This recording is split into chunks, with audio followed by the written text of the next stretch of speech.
ஸ்ரீ ஷீரடி விஜய சாய்நாத குருமூர்த்தி ஆலயத்தின் அஷ்டபந்தன மகா கும்பாபிஷேக விழா வருகின்ற பிப்ரவரி மாதம் ஞாயிற்றுக்கிழமை 2/2/2025 ஸ்ரீ குரோதி வருடம் தை மாதம் 20ஆம் தேதி காலை 9:30 மணிக்கு மேல் 11 மணிக்குள் நடைபெற இருக்கிறது.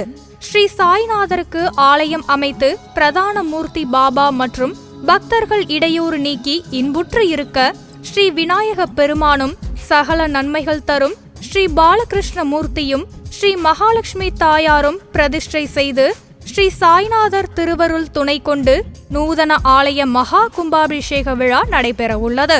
இதில் நன்கொடைகளும் வரவேற்கப்படுகின்றன. வங்கி கணக்கு விவரம் டிஸ்கிரிப்ஷனில் உள்ளது. இடம் வேதா கார்டன், ஈஸ்வரன் கோவில் பின்புறம், மாமண்டூர் கிராமம், மதுராந்தகம் தாலுகா, செங்கல்பட்டு மாவட்டம். அனைவரும் வருக. ஸ்ரீ ஷீரடி சாய் அருள் பெருக. மனம், புத்தி, சித்தம், அகங்காரம். இந்த அகங்காரத்துல தான் சித்தமே ஓப்பன் ஆகும். மனம் எனும் குதிரையை இழுத்துட்டவர் எவரோ அவர்களுக்கு சித்தம் திறக்கும். ஐயா, எனக்கு சித்தன்றது என்ன, அதை நான் எப்படி பார்க்கறது என்னாரு. அந்த நேரத்துக்கு ஒரு பிரசன்னம் போட்டு பார்த்தேன்.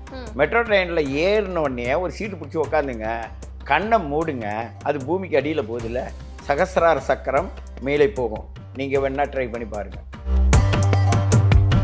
என் அறிவு வளர்கிறதுக்கு ஒரு வழி சொல்லுங்கண்ணா. பஸ் டிரைவர் இருக்கார்ல, அவர் முன்னாடி பாதையை பார்த்து தானே போகிறாரு. அவர் சீட்டுக்கு பின்னாடி சீட்டை உட்காந்துக்கோ, அங்கே உட்காந்துட்டு கண்ணை முடிக்க, அதுலேருந்து உனக்கு நிறைய விஷயம் தெரியும்ண்ணா. எல்லோருடைய ஆன்மாவும் தன்னுடைய சித்தத்தை திறக்க தான் முயற்சி பண்ணிகிட்டு இருக்கு. அங்கே மண், பெண், பொன் மூன்றையும் அந்த மும்மலம்னு சொல்லக்கூடிய நிலையில் அவங்கள மாற்றி விட்டு இந்த பூமியின் வாசத்துக்குள்ளே போட்டு மூடிடு. சித்தர்களை காண முடியாததான் கடவுள்னு ஒன்று கொண்டு வந்து வச்சுக்கிட்டாங்க. கடவுளுக்கு பல பிரச்சனை இருக்குது. ஒருவன் உருவ வழிபாடு உண்டுன்றான், ஒருத்தன் உருவ வழிபாடு கிடையாதுன்றான். இவ்வளோ பிரச்சனை கடவுளுக்கு இருக்குது, ஆனால் சித்தர்களுக்கு உண்டா? நேயர்களுக்கு ஷாம்லாவின் அன்பு கலந்த வணக்கங்கள். முக்கிய தகவல்களை குறுஞ்செய்தி வாயிலாக தெரிந்து கொள்ள ஆதன் செயலியை டவுன்லோட் பண்ணுங்க. அதற்கான லிங்க் இந்த வீடியோக்கு கீழே டிஸ்கிரிப்ஷன்ல இருக்கு. நம்ம ஆதன் ஆன்மீகத்துல ஆன்மீகம் சம்பந்தப்பட்ட பல கேள்விகளுக்குமே தினம்தோறும் ஒவ்வொரு வகைகளில் பதில்களை பார்த்துக்கிட்டு இருக்கோம். அந்த வகையில இன்னைக்கு நம்மோடு யார் இணைஞ்சிருக்காங்க அப்படின்னு பாத்தீங்கன்னா, 5 தலைமுறையும் 50 ஆண்டு அனுபவம் வாய்ந்த சித்த யோகி பேரம்பலவாணன் அவர்கள் தான் இன்னைக்கு நம்மோடு இணைஞ்சிருக்கிறாரு. இவர்கிட்ட நிறைய சுவாரஸ்யமான விஷயங்களை பேச போறோம். வணக்கம் சார். வணக்கம்மா. எப்படி இருக்கீங்க? அருமையா இருக்கேன்.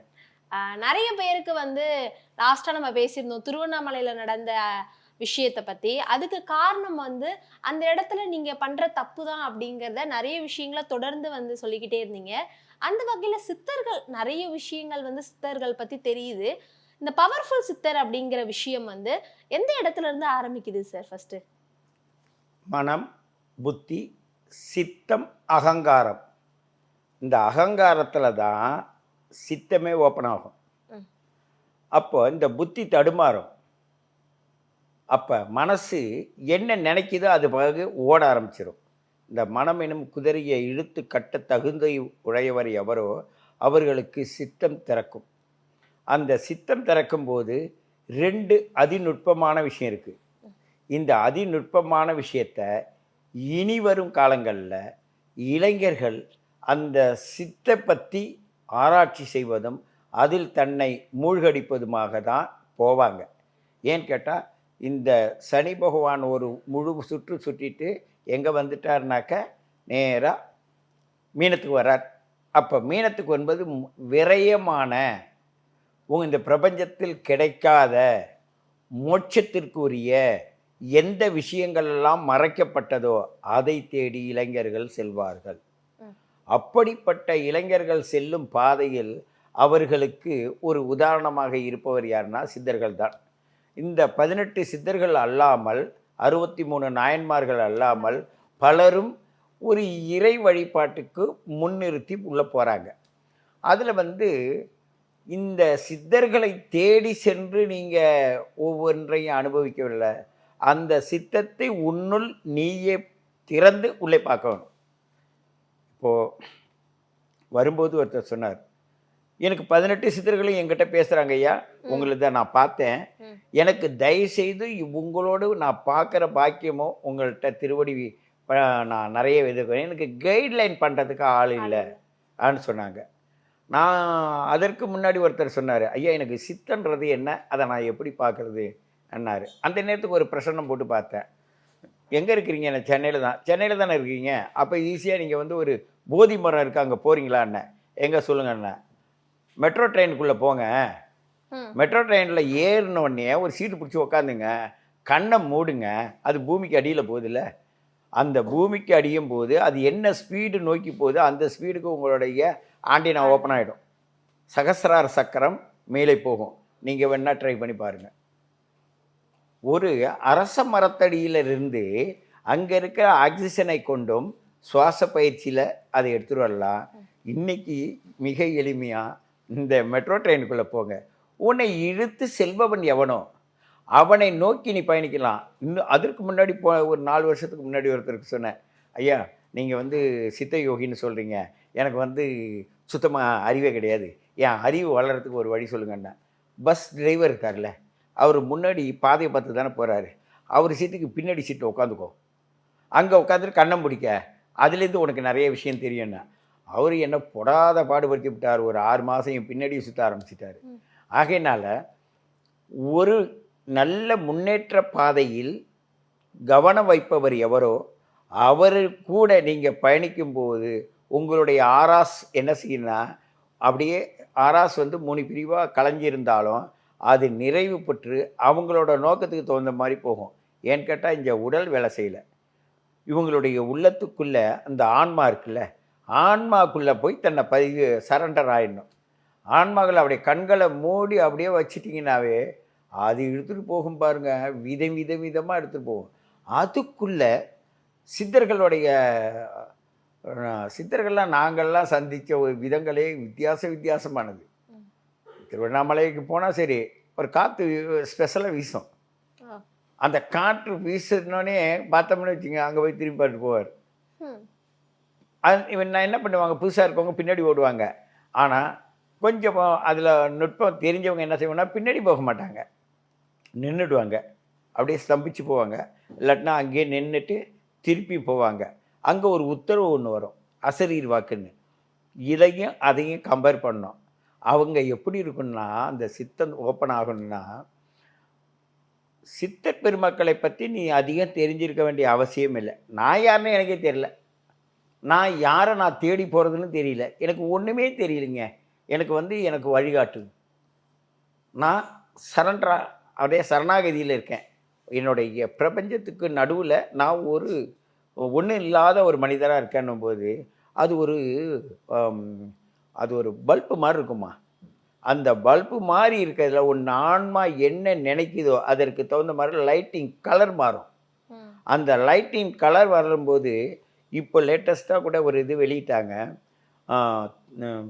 வடநாட்டில் விடிய காலில் 3:30க்கு ஒரு சூரிய கதிர் வெளியில் வருதுல்ல, அதில் கீழே ஒரு சூரிய கதிர் வருது, அதோடைய 2 கைகள் நீட்டினா போல் அதுலேருந்து ஒரு வட்டம் வருது. அது என்னன்னு கேட்டால் பூமிக்கு மேலே ஓசோன் அந்த இது இருக்குல்ல, அந்த ஆராசு இது போய் ஒரு மையப்பகுதியில் அந்த ஓசோனுக்கும் இந்த பூமிக்கும் நடுவில் ஒரு சூரிய கதிர் கீழே கிடந்த கதிர் அங்கே ஒன்று ஓப்பன் ஆகுது.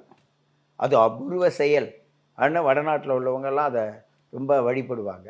அப்படிப்பட்ட சூரியன் 2ஆக பிரிந்து 3ஆக, அதான் பிறைச்சந்திரனை சிரசில் வச்சிருக்காரு சிவபெருமான்னு சொல்கிறாங்கல்ல, எவ்வளோ பெரிய சூட்சம் தெரியுமா. அந்த பிறைச்சந்திரனை வச்சிருக்கிறது, சந்திரனை சூடியிருக்கார், பிறைச்சூடியவன் சொல்கிறாங்களே, அது ஒன்றும் இல்லை. உன்னுடைய அடிவயத்தோடைய எண்ணம் இருக்குல்ல, ஒருவரை சாபம் விடுவதோ இல்லை கொலப்பட்டினியாக கிடக்கிறேன்னு சொல்கிறாங்கல்ல, அந்த நேரத்தில் அனல், தணல், கனல், இந்த அனலும் அந்த தணலும் அந்த கனலும் அப்படியே 3ஆக பிரியும் நம்ம உடம்புக்குள்ள. இது அண்டத்தில் இருக்கிறத இது பிண்டத்தில் பார்க்கறது. இதுக்குள்ளே உன்னுடைய ஆன்மா என்ன செய்யணும்னா தவிச்சிக்கிட்டு இருக்கோம். எனக்கு பசியும் வேண்டாம், தாகமும் வேண்டாம், பொண்ணும் வேண்டாம், பொருளும் வேண்டாம். பட்டினத்தார் அண்ட நாட்டுக்காரவங்கெல்லாம் அவர் வீட்டு வாசப்படியில் தவம் இருந்தாலும் அவர் எனக்கு காதருந்த ஊசி போல் ஒன்றுமே கொண்டு போகாத ஒன்றுக்கு நான் ஏன்டா பயணிக்கணும்னு சொல்லிட்டு எல்லாத்தையும் தூக்கி எறிஞ்சிட்டு போயிட்டு இருந்தார் பாருங்க. அது மாதிரி நான் ஒரு சாதுன்னுறதே எனக்கு தெரியாது. முற்றும் திறந்தவன். மற்ற சாதுக்களை விட முற்றும் திறந்தவன் பட்டினத்தார் தான். அவருக்கு நிறைய சோதனைகள், நிறைய சோதனையும் பட்டு பட்டு பட்டு அவருடைய பாடல்கள், அவருடைய எளிமையாக ஒருத்தவங்க ஈஸியாக ஒரு இந்த சயின்டிஸ்டாகனா யார் யார் சயின்டிஸ்ட்டு எந்த நோக்கத்தில் போனாங்களோ அவங்கள பின்பற்றுங்களோ அதே மாதிரி ஆன்மீகத்தில் ஒருத்தவங்க போனால் பட்டினத்தார் பாடலை பார்த்தாவே போதும். அந்த பட்டினத்தாருடைய பாடலுடைய ஒவ்வொரு வரிகளும் உங்களை வந்து ரொம்ப ரொம்ப ரொம்ப உயர்ந்த நிலைக்கு எடுத்து போகும்.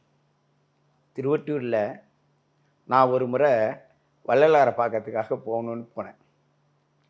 வள்ளலாரை பார்க்கறதுக்கு போனேன்னா அப்படியே பக்கத்தில் அவருடைய எதிர்த்தாப்புல 2 சமாதி இருக்குது, அதை பாருங்கள், அவர் கூடயே இருந்தவருன்னாங்க. சரி, நான் அங்கே போனால் வெறும் அசிங்கமாக இருந்தது. அங்கே வெறும் அதை பார்க்குறவே சகிக்க முடியாது. அது மாதிரி இடத்துல அவரோட கோவில் இருக்குது. எல்லாம் ஆக்கிரமிப்பு பண்ணிட்டாங்க. அதுக்குள்ளே இருக்க கடத்தெருவுக்குள்ளே இருந்தது இது. நான் போய் உட்காந்துருக்கேன். அப்போ நான் கேட்குறேன், கதவும் சாத்திருக்கு, ஐயா இப்படி அசிங்கமான இடத்துல இருக்கிறீங்களே. இவ்வளோதான்ப்பா சொன்னேன். கொஞ்ச நேரத்துக்குள்ளே என் மூக்கில் அத்தர், புணுகு, சவ்வாது என்னென்ன வாசம் வருமோ அத்தனை வாசங்களையும் என்கிட்ட காட்டி என் உடம்பு சிலுத்து அந்த இடத்துல ஒரு ஜோதி அப்படியே வெளியில் வருதுப்பா, அவர் உள்ளே இருக்கிற இடத்துல. இது என்னுடைய சொந்த அனுபவம்.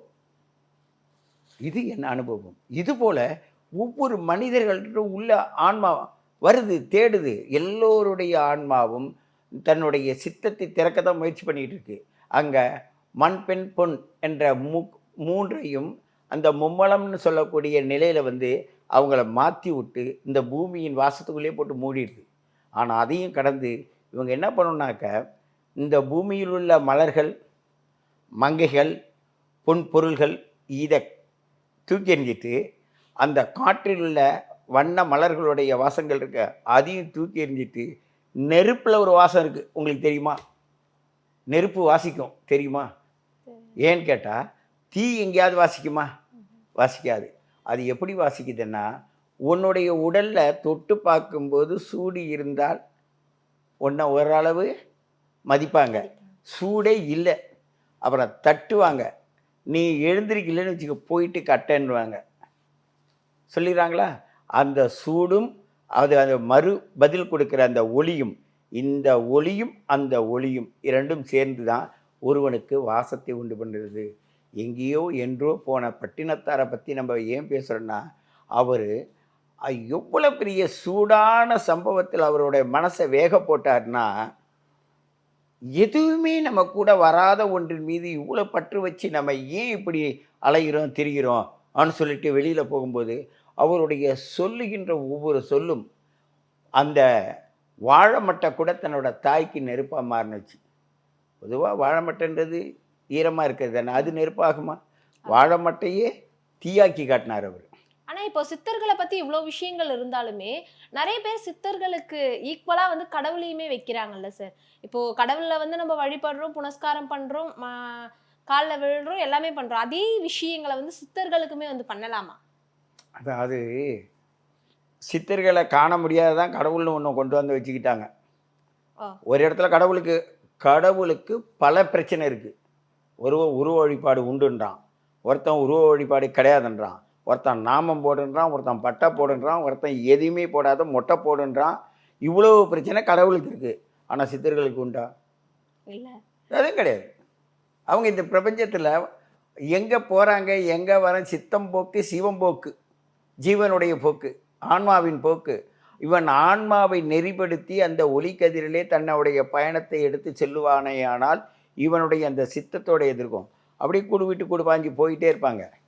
மரத்தில் உயிரை இந்த உடல் வந்து அபூர்வமான உடல். நம்ம உடல் இந்த அபூர்வமான உடலை ஏன் சின்ன பிள்ளையாக இருக்கும்போது நீ ஓடி ஆடி விளையாடும்போது காலில் கொலுசு கட்டிக்கிட்டு ஓடணும் இல்லை, அப்போ இருந்தது. பாவாடை சட்டை போட்டது, அப்புறம் தாவணி போட்டது, அப்புறம் புடவை கட்டினது, எப்படி பல விதமாக மாறி வருது. அது மாதிரி ஆன்மா என்ன செய்யணும்னா அந்த அப்படியே மணக்கும், வார்த்தை மணக்கும், அவங்களோட செயல்பாடுகள் மணக்கும், நான் ஜாதகம் பார்த்துக்கிட்டு இருக்கேன். என்னம்மா நான் வந்து பார்த்துக்கிட்டு இருக்கேன், உன் கவனம் எங்கேயோ இருக்கு. அவங்க எங்கேருந்து பேசுகிறாங்க, வெளிநாட்டில் இருந்து.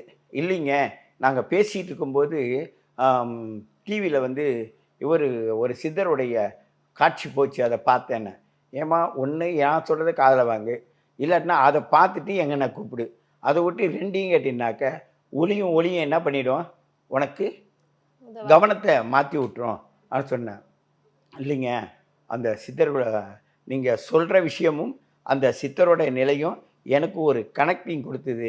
அதில் நிறைய விஷயம் புரிஞ்சுக்கிட்டேன்னாங்க. எதுக்காகன்னா, சித்தர்கள் வந்து எந்த நேரத்தில் எந்த ரூபத்தில் நெருங்கி உள்ளே வருவாங்க, எப்படி வருவாங்கன்னெலாம் உணர்தலில் இருக்குது. இது வந்து இறைவன் இதை வந்து கடந்து போகிறதுக்கு கடவுள்னும், இறைஞ்சி கிடப்பதை தேடுவதற்கு இறைவனும் மாற்று கருத்துக்களை சொல்லிட்டு வருவாங்க. ஆனால் சித்தனுக்கு அப்படி சொல்ல மாட்டாங்க. ஏன்னு கேட்டால், உன்னுடைய எண்ணம், மனம், புத்தி இரண்டும் சேர்ந்து சித்தத்துக்குள்ளே போட்டுனா அங்கே அகங்காரம் வராமல், பல சித்தர்கள்ட்ட எல்லாம் கிட்ட போக முடியாது, எரிச்சிடுவாங்க.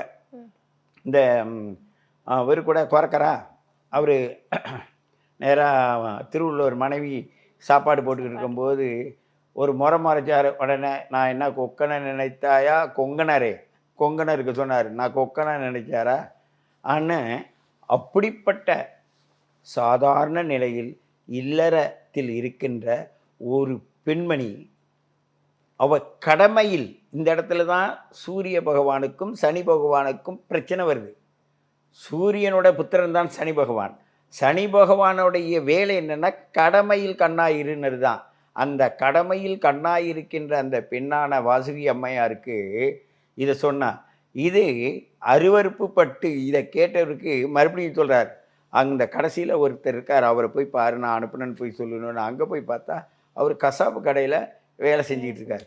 அவர்கிட்ட போய் என்னன்னாக்க, என்னடா அவங்கள்ட்ட போனால் சரி, அவங்க கணவனுக்கு பணிவிடை செஞ்சார், நிறுத்தினாங்க.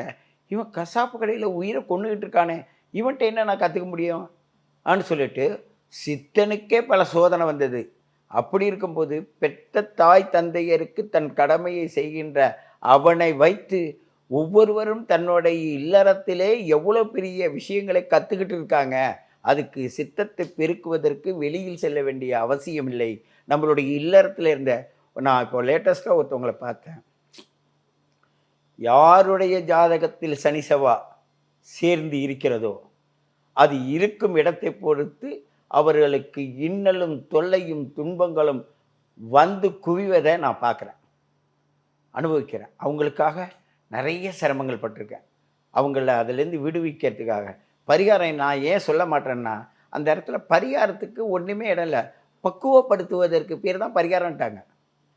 நீ உன்னுடைய பொன் பொருள் இவைகளை சில நேரங்களில் இழக்காமல் இறுக்கி வச்சுக்கிட்டு நான் பக்குவம் அடையினா எப்படி இருக்கும், அது இருந்துக்கிட்டு தான் உன்னை தொல்லை கொடுக்கும்.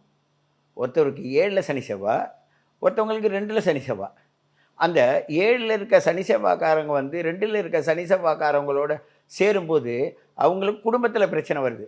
யாரால் பிரச்சனை வருது, மனைவியால் பிரச்சனை வருது.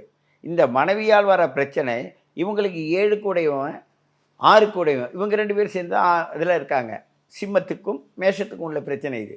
இப்படி இவங்க 2 பேரில் பார்க்கும்போது தீராத பகை, தீராத பிரச்சனை, அடி தடி, கண்ணை பழுத்து போகுது, விழுது. அவங்களுடைய படிப்பும் ஆணவமும் கர்வமும் அங்கே இருக்குது. அங்கே சனி செவ்வாய் ஆணவம் கண்மத்தை நல்லா கிளறி விடுவான். ஆகையினால இந்த இடத்துல தான் பார்த்தா, ஏன் செவ்வாய் பகவானுக்கு முருகப்பெருமானை போய் வணங்குங்க, நான் தான் ரத்த ஓட்டத்துக்கு சொந்தக்காரன். ஆன்மீகத்திற்கு சித்தர்களுக்கு வழிகாட்டக்கூடியவனே முருகப்பெருமான் தான்.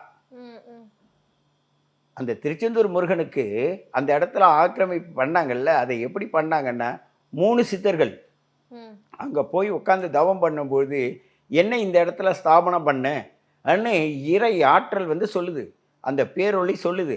அதன் பிறகு தான் அந்த இடத்துல என்ன பண்ணியிருக்காங்க, நீங்கள் பார்ப்பீங்க, 3 சித்தர்களோட சமாதி இருக்கும் அந்த திருச்செந்தூரில். அதுக்கு இந்தாண்ட தான் இவருக்கு ஒரு சிலை வச்சுருப்பாங்க. அப்படிப்பட்ட ஆன்மீகவாதிகளால் தான் எல்லா இடங்கள்லையும், சித்தர்களால் தான் எல்லா இடங்களிலும் கோவில் குளங்கள்லாம் வளர்ந்தது.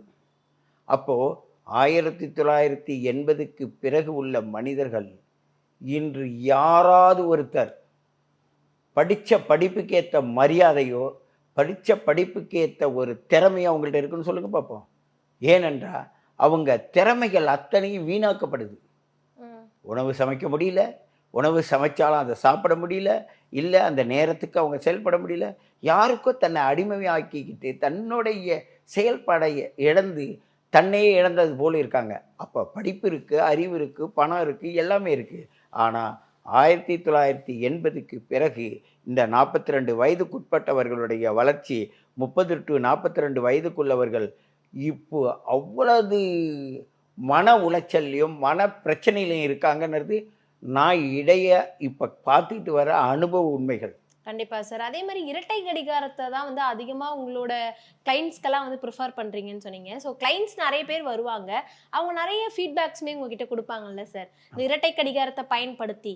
ஸோ அதில் உங்களுக்கு இப்போ வரைக்குமே டக்குன்னு எனக்கு ஞாபகம் வரக்கூடிய விஷயம்னா, அவங்க இந்த விஷயத்த என்கிட்ட சொன்னாங்க, இது எனக்கு ரொம்ப நெகிழ்வாக இருந்தது அப்படின்னா அது என்னவா இருக்கும் சார்? அதாவதுமா, நாங்கள் முன்னாடியெல்லாம் கட்டம் போட்டு ஜாதகங்கள்லாம் சொல்லிக்கிட்டு இருந்தாங்கல்ல, அதில் வந்து மாதா பிதா குரு தெய்வம் குரு சொல்லுவாங்க, கேட்டுக்குவோம். அங்கே வந்து பஞ்சாங்கத்தை எடுத்து பார்ப்போம், எல்லாம் பண்ணுவோம். நான் என்ன சொல்கிறேன், நீ ஏன் பஞ்சாங்கத்தெல்லாம் பார்க்குற? உனக்கு நேரம் இல்லை, நீ தான் படித்த பிள்ளை, எல்லாம் தெரிஞ்ச பிள்ளை, இனிமேல் என்ன புதுசாக படிக்க போகிற? கடிகாரத்தை பாரு. காலையில் சூரிய உதயம் இருக்குல்ல, அது எந்த மாதத்தில் சூரியன் இருக்கோ அதை ஒன்றா வச்சுக்கோ, அதுதான் 6ன்னு வச்சுக்கோ, 6 to 7. அதுலேருந்து ஒவ்வொரு மணி நேரமாக, காலையில் சூரிய உதயத்துலேருந்து சாயங்காலம் சூரிய வரையும் அது 12 மணி நேரம் ஆச்சு. அதே அப்போ யாரோடைய ஆட்சி நடக்குது? சூரியனோட ஆட்சி. பகல் பொழுது ஆண் கிரகத்தோட ஆட்சி அங்கே நடக்குது. அந்த 2வது பொழுது சந்திரன் உதயமாகுது. அந்த சந்திரன் பிறை சந்திரன் வருது இல்லை, அதோடைய வளர்ச்சியில் தேய்பிறை வளர்ப்பிறை 2ஆக வரும். அது 2ஆக வரும்போது மாலை 6 மணிலேருந்து விடியற்காலையில் 6 மணி வரையும் 2வது கடிகாரமாக, ஒரே கடிகாரம் தான், ஒரே கடிகாரத்தில் நம்ம அண்டர்ஸ்டுட் ஆகிறோம்ல. இரவு 6 மணி 8 மணி, பகல் 8 மணிக்கு பிரிக்கிறோம்ல, அந்த பிரிக்கிறது தான் இரட்டை கடிகாரமாக 2 கண்களாக வச்சாச்சு. 2க்கு நடுவில் மைய புள்ளி இருக்குல்ல, நம்மளோட நெற்றி, அதுதான் ஒன்று உயிரோட்டம். அதை தான் இரட்டை கடிகாரம் ஒத்த செயல்னு நான் சொல்லியிருப்பேன். ஒளியின் ஒளியின்ற ஒரு தலைப்பில் ஒரு சேனலில் சொல்லி வரேன். அது என்ன செய்யுதுன்னா, ஆன்மாவை கொண்டாந்து நிறுத்தும். இந்த ஆன்மாவை நிறுத்தும்போது பகல் பொழுதா இரவு பொழுதா, இரவு பகலில் எப்படி செயல்படும், பகல் பொழுதில் எப்படி செயல்படும், இதை இரண்டையும் இணைச்சி நான் என்ன பண்ணணும்? இப்போ நைட்டில் போகணுன்னாக்க லைட்டு வேணும், இல்லை வெளியில் எல்லா பாதுகாப்பும் இருக்கான்னு பார்த்துட்டு போகணும். பகலாக இருந்தால் அது தேவையில்லை, நம்ம வீட்டிலே போகலாம். அப்போ நமக்கு இயற்கையே ஒரு சந்தர்ப்ப சூழ்நிலையை அமைச்சு தந்திருக்குல்ல, அது என்னுடைய பிறவி பலன் பிரகாரம் நான் போகின்ற வாய்ப்பு இருக்கா, போகலாமா? இப்போ வெளிநாடுகளுக்கு நான் போகணும், எனக்கு வேலை கிடைக்கணும், நல்ல தகுதி வாய்ந்த வேலை கிடைக்கணும் போது அது இருக்கானா, அந்த ரெட்டை கடிகாரத்தில் நான் என்ன பண்ணிடுறேன்னா, கிரகங்கள்லாம் அதுலேயே அடைச்சி கொடுத்துட்றேன். அதுலேயே பாதச்சாரத்தை அமைச்சு, அந்த பாதச்சாரத்தில் நீயே பார்த்துக்கோ. நீ பிறந்தது உண்மை தானே, இதில் இருந்து விவாதம் பண்ண வேண்டிய அவசியமே இல்லை. பிறந்தது இத்தனை பிறந்தியா, இந்த பார்த்துக்கோ. இத்தனை மணிக்கு பிறந்தியா, அதையும் பார்த்துக்கோ. அது எந்த சாரத்தில் இருக்குதா, அதையும் பார்த்துக்கோ. இந்த 3 இணைச்சி இப்போ என்ன நடக்குது என்பதை மாத்திரம் நீ உணர்ந்தால் உன்னை நீ உணர்வாய். சித்தர்களின் போக்கில் நீ செல்வதற்கு தகுதி வாய்ந்தவர்களாக மாறிவிடுவாய். ஆகையினால் வருங்காலத்தில் சித்தர்களை நோக்கி பயணிக்கின்ற உங்களுக்கு இந்த இரட்டை கடிகாரம் என்பது பெரும் உதவியாக இருக்கும் என்பதை என்னோட அனுபவபூர்வமான விஷயத்தை உங்கள் முன்னாடி வச்சிருக்கம்மா. கண்டிப்பா சார். நிறைய விஷயங்கள் சித்தர்களை பத்தி நிறைய பேருக்கு நிறைய கேள்விகள் இருக்கும். அது எல்லாமே இன்னைக்கான நேர்காணல்ல சொல்லியிருந்தீங்க. ரொம்பவே நன்றி சார். நன்றி. வாழ்க வையகம், வாழ்க வளமுடன்.